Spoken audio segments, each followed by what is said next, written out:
Апта ичи саясатта окуяларга да бай болду. Алсак 2-февралда парламентте өкмөт башчысы Сооронбай Жээнбеков башталган министрлер кабинети өлкө Евразиялык экономикалык биримдикке киргенден кийинки кырдаал боюнча депутаттарга маалымат бергени оппозициянын өкүлдөрүнө жага бербей, тымызын күрөш күч алды. Өкмөттүн ишин чаба ал деп Атамекен фракциясынын лидери Өмүрбек Текебаев премьер менен кайма айтышып, аткаруу бийлигине отставкага кетүү сунушун берди.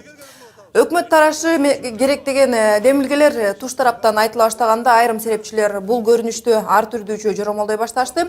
Биз дагы бийликте отургандардын башталган бул кармашын боолголоп көрөлүк деп чечтик. 11 студиясында экономика илимдеринин доктору Жумакадыр Акинеев келген. Саламатсызбы, Жумакадыр мырза? Саламатсыздар. Куш келипсиз. Жаңылышпасам, сиз Кыргызстандын Евразия экономика биримдигине мүчөлүккө кириш жактан эксперттердин бири элеңиз. 2 жылга жакын бул биримдикке мүчө болгон мөөнөттө Кыргызстандын сырткы соода көлөмү түшүп, экономикасы башта күтүлгөндөй алдыга жылып кеткенин өкмөт моюнга алды. Кыргызстан ошол биримдикке кирүүсү керек деген оюңуздан кайтпадыңызбы? Жок, мен эч кандай кайткан жокмун. Эми эң биринчиден, мисалы биз ушу кирбегенде эмне Кыргызстан менен болмок эле деген бир суроого эч ким жооп бербей жатат да.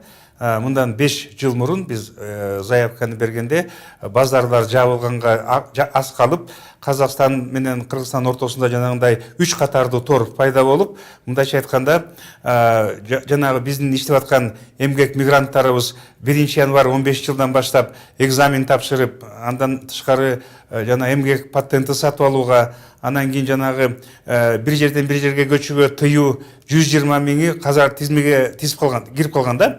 Анан мисалы ошо жакты биз тандап кирбегенде, ошонун бардыгы ишке ашырылмакта, 120 миң эле биздин жарандарыбыз келип, бизге чоң проблема түзүп бермек да. Мына бүгүнкү күнү биз Кудайга шүгүр, алардын бардыгы амнистияга кабыл алынып, кесип боюнча иштөөгө мүмкүнчүлүк алып, мына былтыр мурдагы жылкыга салыштырмалуу 20,6% көбүрөөк акча которушту, бул 2 миллиарддын тегерегинде. Ошонун сандары да көбөйдү да. Ошол эле коңшу мамлекет Өзбекстан, Тажикстандын жанагындай 100 миң деген адамдары депортацияга ээ болуп, азыр алар ошолордун эмне кыларын билбей, ошолор азыр аларга проблема түзүп атат да. Экинчиден, түздөн түз болгон биздин товарларыбыз өтүп атат.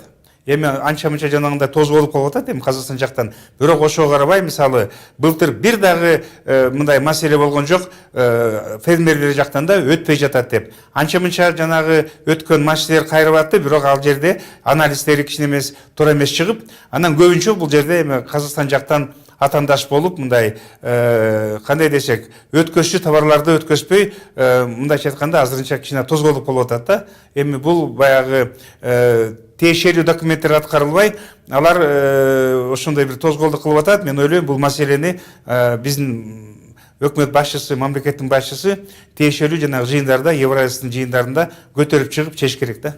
Биримдикке мүчө Беларусь Евразия экономика биримдигинен чыгат деген сөздөр өтүп бара жаткан жумада башка темалардан болду. Буга эмне негиз болду? Шамал болбосо чөптүн башы кыймылдабайт дерет. Анын үстүнө былтыр декабрда да Петербургдагы ЕАЭП жыйынын Лукашенко барбай койду эле. Бул ошончолук эле башы бош биримдикпи? Жок, эми Белоруссиянын анча-мынча өзүнүн Россия менен чечилбеген маселелери бар. Ал болсо, эми ушу 25 жылдан бери Белоруссия көп Россиядан пайда көрүп атат.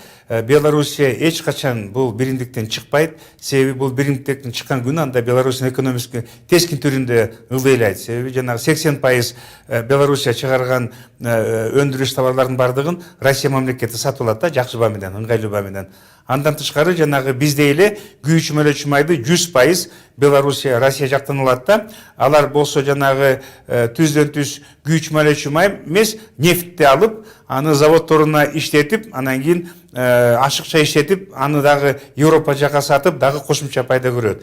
Жанагы азыр Белоруссия менен Россиянын ортодогу келишпестиги, былтыр Россия Белоруссияга айрылып, эми силер бизден почтасы жок нефть алып атасыңар, ошонун анча-мынча бир 20-30%-ын кайра Россия бизге саткыла евро 4, евро 5 деген стандартты десе, Белоруссия баш тартып, жок, биз болсо Европа мамлекеттери менен келишим түзүп койгонбуз, ошол жака сатабыз деп, ошонун тегерегинде анча-мынча. Анда Россия айтты, анда биз болсо кыскартабыз.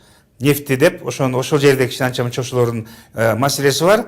Анан Белоруссия жанагы бажы кодекске кол койбогону менен комиссия түздү. Алар болсо жанагындай изилдеп атат. Жалпысынан макулдугун берген. Ошон үчүн мен ойлойм, бул эми жанагы чыгып кетем же чыкпаймын деп бүгүн ошо Минскиде чоң конференция өткөзүп өткөн Белоруссиянын президенти. Бирок ошо биримдиктен мен терең ишенем, бул эч качан чыкпайт. Себеби чыгуу деген бул Белоруссиянын жок болушу мүмкүн деген сөзгө менен байланыштуу болот да.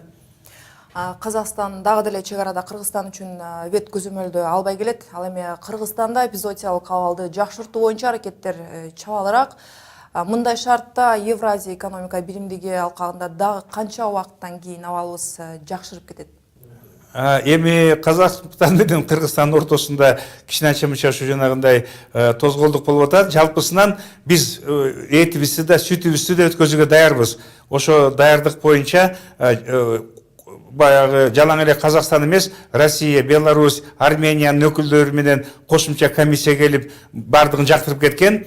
4 мамлекет колун койду. Ошонун ичинде эми өзүбүз барбыз дечи. Бирок жалаң эле казак мамлекет азырынча лабораториялар аягына чейин жанагындай жабдуулар менен камсыздана элек деп жанагы азырынча эт сүткө кичине жанагы түздөн түз биздин ошо эт лабораториябыз берген сертификаттарга ишенимди мындай анча мынча күмөн кылып атат. Бирок сүт, эт Казакстанга өтүп атат. Алар болсо жанагы өзүнчө сүйлөшүү менен 17 биздин ишканаларга макулдугун берген. Ошондой эле болгону жанагы Казакстан аркылуу автоунаа менен эмес, темир жол менен өткөзгүлө деп, себеби бир топ биздин ишкерлер Россияга алып баратабыз деп Казакстандан түшүрүп коет экен да, ошо жанагы Астанадан, башка шаарлардан налогтон анча мынча мындай эме кетиш үчүн. Ошон үчүн ошондой сунуш кылышкан. Мына бүгүнкү күнү анын да алып салышты. Эми жанагы лабораториялардын бизге эмне себептен керек? Жанагы сертификаттарды таануу. Себеби казактардын фермерлери менен биздин фермерлер сүйлөшүп, ушу мына жайкы убакыт жакындап келатат. Казакстанда малдын саны абдан көбөйгөн. Президент Назарбаев аларга дотация берип, ошо көбөйткүлө деп, уюңарды көбөйткүлө, коюңарды көбөйткүлө, жылкыңарды көбөйткүлө деп 10-15 жылдан бери ошондой жардам берип атат. Эми ал жерде малды кармаш шарт начараак бизге караганда. Ошон үчүн алар жанагындай түрү мал Казакстандан Кыргызстанга, Кыргызстандан Казакстанга мындай эркин өтүштү күтүп атабыз. Себеби ал бизге да керек. Бизде жайыттарыбыз бош турат. Ошон үчүн биздин жанагы фермерлер сүйлөшүп алып, анан чогуу пайдасын көрөт да. Ошо мисалы бизге абдан керек болуп атат да. Мен ойлойм ушу бир ай, 1,5 айдын ичинде бардык ытырлар алынат да.